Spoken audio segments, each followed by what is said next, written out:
Olá pessoal, tudo bem? Bom dia, boa tarde, boa noite. Não sei o horário que você está assistindo esse vídeo.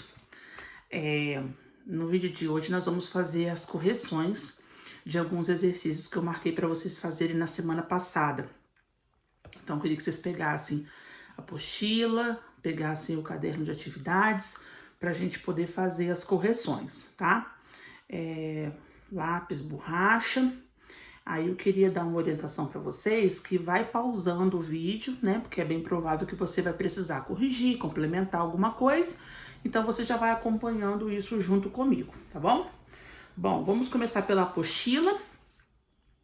A atividade que nós vamos corrigir agora, primeiramente, da página 44. Vamos lá que eu vou lendo, corrigindo com vocês.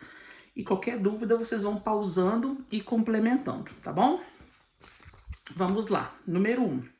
Na época da consolidação dos estados absolutistas, a Igreja Católica se opôs ao fortalecimento dos reis em primeiro momento. Explique o que fez a Igreja se posicionar dessa forma. Bom, ela se posicionou contra quando esses reis começaram a acumular poder, porque ela temia justamente que fosse perder poder, né? Durante o feudalismo, ela foi a maior senhora feudal, foi a instituição mais poderosa, então agora ela temia que esses reis passassem a acumular muitos poderes e automaticamente ela perdesse parte desse poder. Então por isso que no início ela foi contra esse poder centralizado nas mãos dos reis absolutistas, tá? Número 2. Por que o poder político da igreja poderia contrariar os propósitos dos estados absolutistas?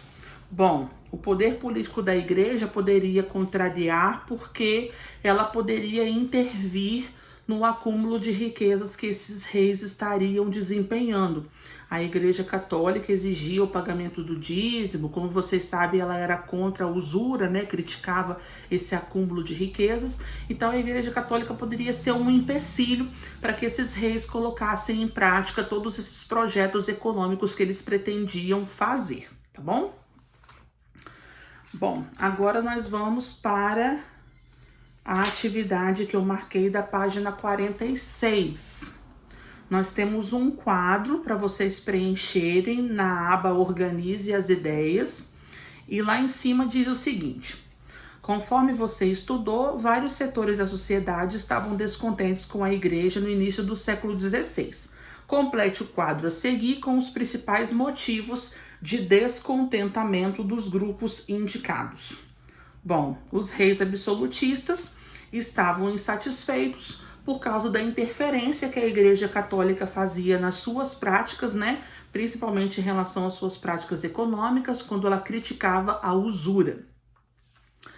Os membros da burguesia eram contra, porque as doutrinas que a Igreja Católica ela não concordava, principalmente em relação ao acúmulo de riquezas. Então, desde sempre houve essa rixa entre a burguesia e os membros da igreja.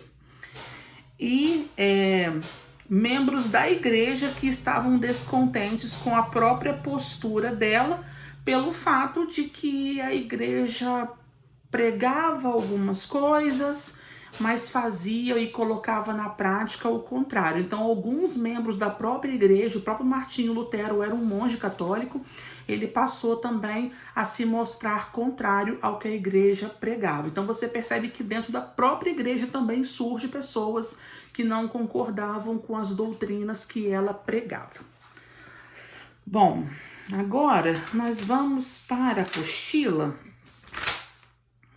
página 52. Vamos lá, espero que você esteja conseguindo acompanhar direitinho. Se por acaso tenha ficado alguma dúvida, me chama depois no privado que eu ajudo vocês, tá bom? Vamos lá. Na aba Interpretando Documentos, nós temos um textinho e a pergunta diz o seguinte: de acordo com o fragmento lido, crie uma definição para a palavra herege. Essa palavra foi muito usada durante a Idade Média e também na Idade Moderna. A Igreja Católica sempre culpava e acusava o indivíduo de herege quando ele não seguia as doutrinas pregadas por ela. Então o herege nada mais é do que o pecador, é aquele que não segue as doutrinas que eram impostas pela Igreja Católica, tá? Então, se você criou alguma definição nesse sentido, ok. Vamos dar continuidade aqui à nossa correção. Agora nós vamos para a página 54. Número 2. Observe o esquema e complete-o registrando os interesses da burguesia ao participar dos eventos históricos indicados. Então, lá em cima, o primeiro evento histórico indicado é Estados Nacionais Modernos. A burguesia apoiou? Vamos relembrar nossas aulas, hein? A burguesia, inclusive, financiou a formação desse novo reinado, porque em troca ela teria vantagens comerciais, igualaria pesos e medidas e também unificação de moeda. Então ela apoia porque em troca ela vai ter algumas vantagens comerciais. Em relação à reforma religiosa, burguesia apoia, incentiva o surgimento de novas religiões? Totalmente. Lembrando que ela era contrária aos dogmas impostos pela Igreja Católica, principalmente em relação à usura. Então, quando vai surgir Lutero, Calvino, Henrique VIII, pregando que o acúmulo de riquezas não era pecado, obviamente ela vai aderir totalmente a essa reforma protestante. E em relação às grandes navegações, a burguesia também apoiou plenamente, porque, obviamente, novos mercados, novas terras seriam conquistadas e ela também lucraria com essa expansão das grandes navegações, tá? Número 3, pediu para você elaborar um texto no seu caderno, onde você use as palavras-chave que estão no quadro laranjinha, meio rosadinho, tá? Então, ali você tem as palavras crise da igreja, indulgência, simonia, reforma protestante e burguesia. Se você tiver alguma dúvida, dificuldade em elaborar esse texto, volta na apostila lá no início do capítulo, se não assiste a minha videoaula de novo, que dá para você elaborar tranquilo, tá bom? Número 4. Entre as principais críticas do reformador Martinho Lutero à igreja estava em relação à venda de indulgências. Para Martinho Lutero, a salvação viria através, responde, da fé. Letra B. 5. O ato de supremacia publicado pelo rei Henrique VIII tornava público, letra A, o seu rompimento com a Igreja Católica. E a número 6. As consequências da reforma religiosa se fizeram se sentir no Brasil, letra C, através da vinda de jesuítas para cá, que eles, no caso, atuariam na conversão e na catequização de indígenas, tá? Bom, a correção da nossa apostila tá ok. E agora nós vamos para o caderno de atividades. Vamos ver se eu marquei alguma coisa lá para vocês fazerem. Deixa eu acompanhar aqui no meu rascunho, porque eu selecionei alguns exercícios. Vamos lá, página 23. Confere aí, foi esse que eu marquei? Página 23, número 1, letra A. Primeiramente, ele te deu 3 imagens. A primeira, mostrando uma venda de indulgências.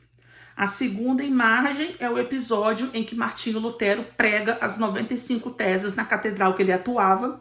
E a terceira é quando Martinho Lutero foi excomungado da Igreja Católica pelo Papa. Letra A.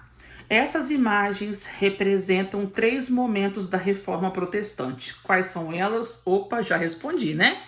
Venda de indulgências, que no caso ele era totalmente contra. As 95 teses, que é quando ele prega isso na catedral que ele atuava na Alemanha. E a terceira, quando ele é excomungado pelo Papa, tá? Na página 24, eu não marquei para você fazer nem a B nem a C. Então, nós vamos diretamente para número 2, que foi a próxima atividade que eu marquei para vocês fazerem. Identifique as características que estão ligadas ao luteranismo, calvinismo e anglicanismo. É só você colocar o nome dessas 3 religiões na frente da característica que ele te deu. Letra A. Rei como líder religioso. Anglicanismo. Letra B, doutrina da predestinação absoluta, que o indivíduo já nasce predestinado, é calvinismo.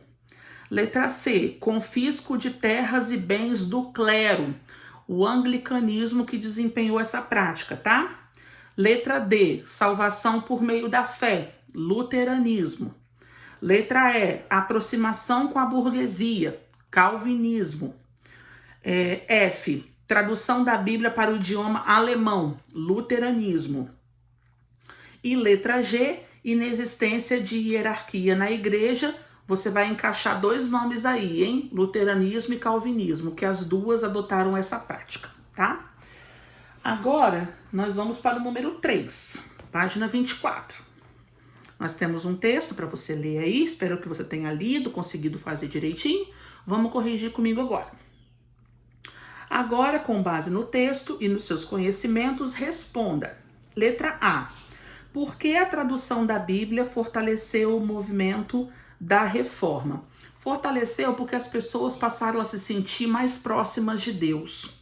Porque, primeiro, dentro da Igreja Católica, as pessoas não entendiam o que estava escrito, porque a Bíblia era escrita em latim.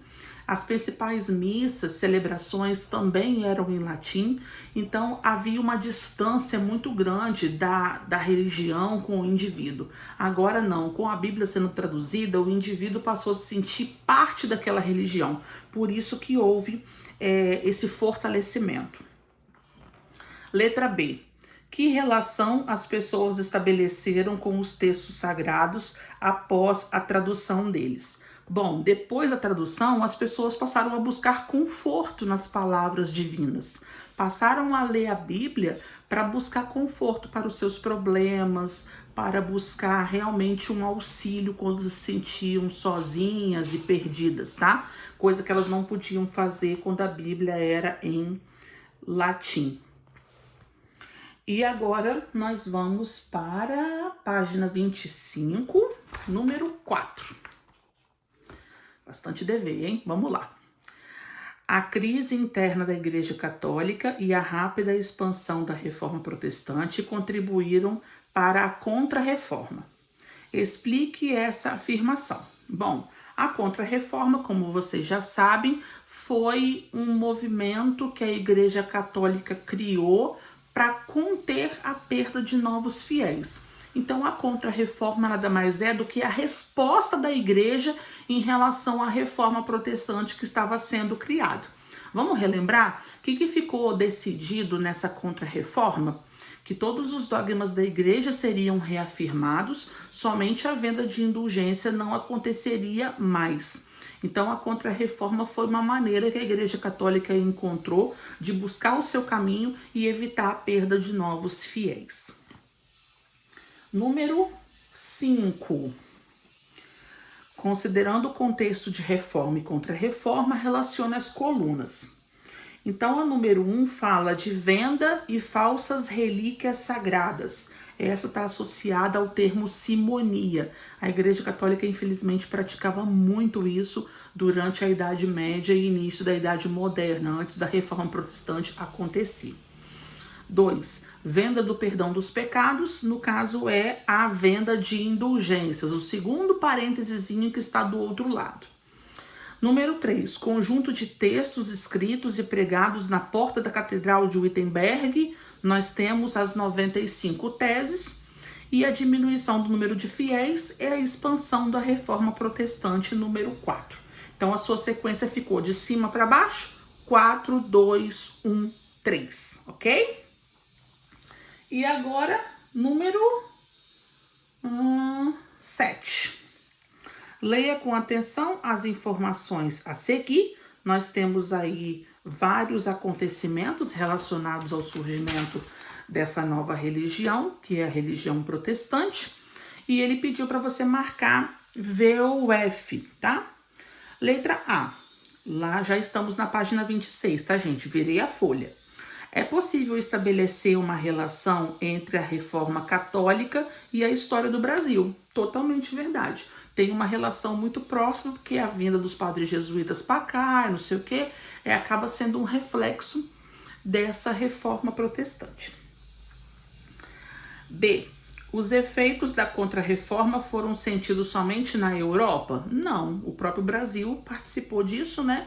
Então, a América, a África e a Ásia, com a chegada desses padres, também sentiram os efeitos dessa reforma.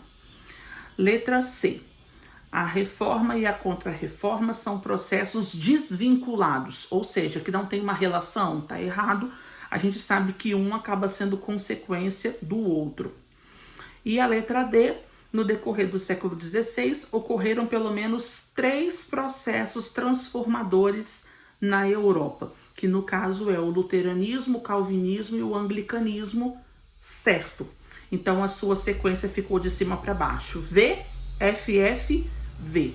A número 8 pediu para você corrigir as frases falsas, mas eu não marquei a 8, então nós vamos terminar a nossa correção aqui no número 7. Espero que tenham entendido, que tenham acompanhado. Frisando, vai pausando o vídeo, assiste novamente para que você consiga deixar suas tarefas todas certinhas, ok? Beijo, gente. Até mais. Tchau, tchau.